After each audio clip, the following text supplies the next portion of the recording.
Good morning. I want to talk about the definition of resilience. And the definition of resilience is something I talk about a little bit when I talk about adaptability. And adaptability and resilience obviously go hand in hand because resilience is the ability to adapt and recover from difficult situations. Now, I think there's two different aspects of this. I think there's physical resilience and emotional resilience.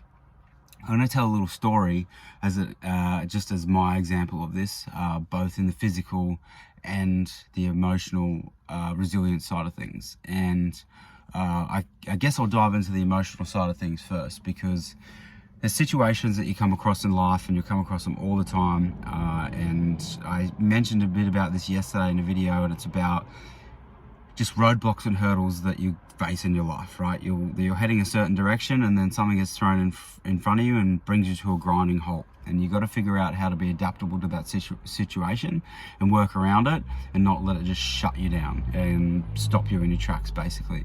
So in a situation of emotional resilience, it's a perfect story, that something that Courtney and I both experienced when I was going through my journey through the hospital system, getting treatment for cancer, for example. For a little bit of a timeline, I got diagnosed in January, which was the last week of January. I had started treatment by the first week of February. So I was basically thrust into living a normal life and working. Just found out we were going to have a baby, and then within 7 days I'd had a biopsy and started to receive treatment for stage 4 cancer. So obviously that throws a bit of a spanner in the works. So in the initial stages, like the first few weeks, it was just sort of trying to get our head around the fact that we had to be at the hospital every 2-3 days. So we had to get up there, get to the hospital, get to all my appointments, see all these different types of specialists. And you got to see oncologists, you got to see like occupational therapists, you got to see different types of doctors, surgeons, like all this sort of thing that happens in a short amount of time. And it kind of just really overwhelms you, and you can't really think about anything but that situation that you're going through and trying to come to terms with that situation. And I'll try and make it relatable to general life roadblocks. Obviously this is one extreme, but everybody's hard moment is their hard moment. So there's something that you might have come across that might relate to this. And a lot of it's got to do with, I guess, financial stress as well. So we got thrust into this situation. Courtney's pregnant. She's about to go on maternity leave. I start treatment, and we're thrust into this situation where we go to the hospital every single day. So things that we obviously weren't prepared for.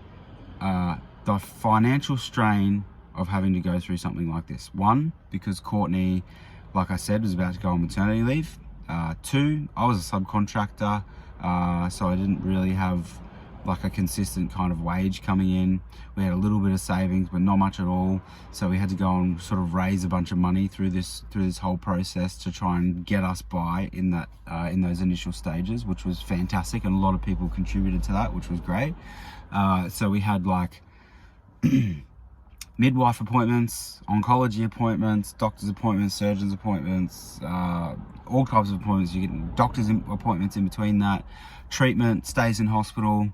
I think through the whole entire journey of like over 10 to 12 months of going to the hospital consistently, it was costing us anywhere between $360 and $480 a month in parking just at the hospital, which we barely received any assistance from the hospital for, because the hospital parking is privately owned, so they don't really give a shit about anybody, and you basically got to pay full price. So we had to pay that much for parking.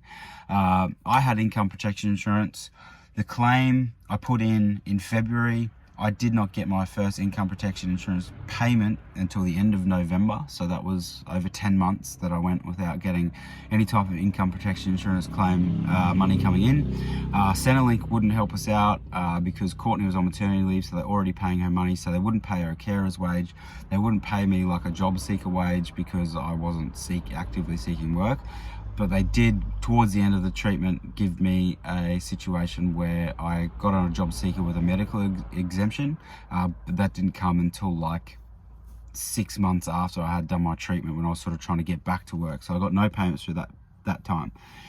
So the emotional resilience that you got to go through, and this is relatable to anybody. Like, say if you go through a financial hardship situation, your interest rate goes up, you got to sell your house, your business goes bust, like all these type of things. these situations can bring you crashing down, and they're so stressful and emotionally straining that you think like, I've got nowhere to go. We've got no money. The bank won't give us money. We're lucky if family and friends give us money, which they did in our situation, which was fantastic, trying to help us through that situation.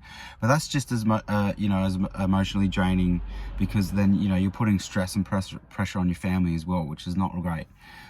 So there's that type of resilience where you've really got to figure out that there's always going to be an end to it, right? There's always going to be an end. There's going to be an end situation where you're going to get through it one day. And this is the important thing to remember, knowing how resilient you can be. And emotionally, unfortunately, some people, if you don't work on these things and knowing and accepting the current situation in, trying to be adaptable to it and then try and recover from it, which is, the definition of resilience, it can really bring your life crashing down. You get stuck in a hole, stress, anxiety can take over. And if you're not working on these things and being conscious of those things, it can shut your life down, and it can shut you down for a long period of time. And unfortunately, it also drives people towards mental health issues that are ongoing, long lasting, and even eventuate into suicide. So knowing how resilient the human mind is one major aspect of getting through any type of stressful situation. Just knowing that you're going to get through it. If you work on things daily just to try and help yourself out, take a bit of time to breathe, know that one day it's going to be over. And then when you take that time to breathe and give your mind space, you can start to write down and create plans of getting a roadmap out of that situation. But just knowing that we're more resilient than we think we are, especially emotionally. But then there's a physical aspect of it, right? So I went through months and months of my body basically being poisoned, and all types of different things you could imagine thrown at it, like x-rays, CT scans, antibiotics, chemotherapy, blood thinning medication, blood clots, infections, like you name it, the whole gambit was thrown at me. And when I went through my stem cell transplant, and what happened was my immune system attacked my own body, went into ICU for an extended period of time, and they were basically like, this is touch and go. We don't know how, whether you're going to get through this. There's a pretty low percentage chance. We don't even know how you're going to recover. And then 3 years on today, I'm fitter and healthier than I've ever been, other than, having some immune system issues like immune suppression, for example. But, fast track to now. I think part of the reason that I got here was through that whole situation, coming towards the end of the treatment journey.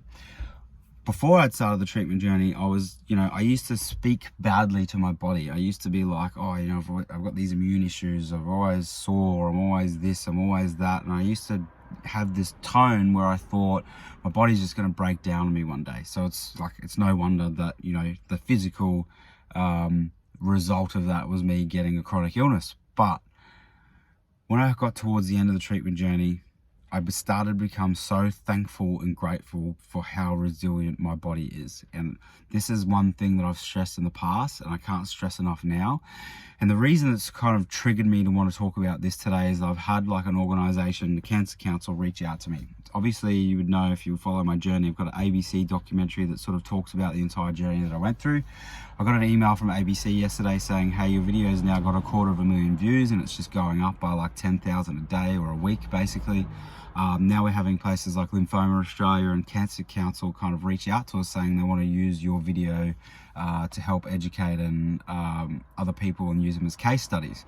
So Cancer Council reached out to me and said, we'd like to use your video as a case study. We want to use it for our own marketing and promotional material, for us to do fundraisers and us to help people to get through their cancer journey, which I'm 100% all for. But other than the fact that when I look back on my journey, the Cancer Council really, and I'm not dissing the Cancer Council because I know there's different situations for different people, and they help a lot of other people, travel from rural areas to come get cancer treatment, and young people and kids, which is fine, and I'm happy that money that goes to them.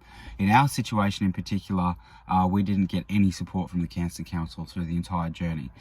We got a little bit of support from the Leukemia Foundation, and the only real kind of financial support we got from the Leukemia Foundation was they paid Courtney's registration bill once in that 13-month period. So it was about $590 they contributed to us, which is something, and it's better than nothing. It's absolutely fantastic. But when I think back on using my material for these marketing purposes for them to raise money, I can't help but feel that like I could potentially really help more people pushing on for my own journey and using my content for my own purposes. So I kind of reached back out to the Cancer Council and I said, that's completely fine to use my content, but I'd like to sort of sit down and talk about it in person or in Zoom with your content creator, marketing manager, and your director, whoever it was that reached out to me, because I would really, really like assistance in helping me get information out about programs that I want to create to help people recovering from illness or trauma, or going through illness or trauma, that need actual financial support, actual emotional support, and physical support to say get back on their feet financially, get back on their feet mentally, because that process is very limited through the public health system and through organizations like that, because they're so big. And I'm not saying that one day that I couldn't create something that would be that big that has limited help for people, but to me, I feel like there's different ways it can be done. I know what problem I had and what I needed, and that's what I'm trying to create for other people. So that's what I'm really on my mission for right now. But the reason, like I said, it sparked my thinking of resilience is when I thought back as how resilient we had to be through that process, because we had such minimal help from outside organizations. And it's not like it's a given that we should just be helped because we're people in need. Obviously, if we're in other countries and other situations, we probably would have been laid on the side of the road to die. So I'm super grateful for the whole public health system and how they helped me. But from my perspective and the help that I needed, I didn't get the recovery help that I needed from the trauma aspect of it. And it's a journey that I had to go spend thousands and thousands of dollars of my own money once I had finally recovered, about 2-3 years after treatment, to really go down that path myself. So that's something that I want to work towards helping with people, with a lot of other people as well, in different aspects, like David Lloyd from 2 Feet Foundation. It's something that he's doing as well. He's been through a physical trauma. He's trying to achieve the similar goals, but I guess in a little bit of a different perspective. And this is why we're trying to do what we do and putting the content out that we're putting out. But if there's one key takeaway, it's the resilience that your body has. Like, I just remember lying in that hospital bed, I'm thinking, I'm never, ever, ever gonna wake up one day after this situation. Once I get home, once I'm recovered, I'm never gonna get up and doubt my body ever again. So if that's one message I could pass across to you, is just don't doubt your body. No matter how sick you feel, you can recover from it. No matter how sore you feel, you can recover from it. You just got to do the work, put in the work physically, emotionally, and mentally to get there, but with a sense of knowing and accepting that your body is far more resilient than you think. And it's a pretty simple thing, and you don't need to be told. And you can see people from all around the world that lose limbs, and they recover and adapt from difficult situations that you don't think possible. And everybody's like that. Our bodies are the same. I just remember lying in that bed going, my heart just doesn't want to stop ticking. It's just an automatic clock that is just like, I'm going to do everything I can to keep beating until, my timeline is out. And my timeline wasn't right now, so it wasn't going to stop beating. And I just remember coming out of it being so thankful that my body was so resilient in that situation. So when you go through your day, you're not feeling great, just remember you're more emotionally and physically resilient than you would think, and you can recover from far more than what you would think you can.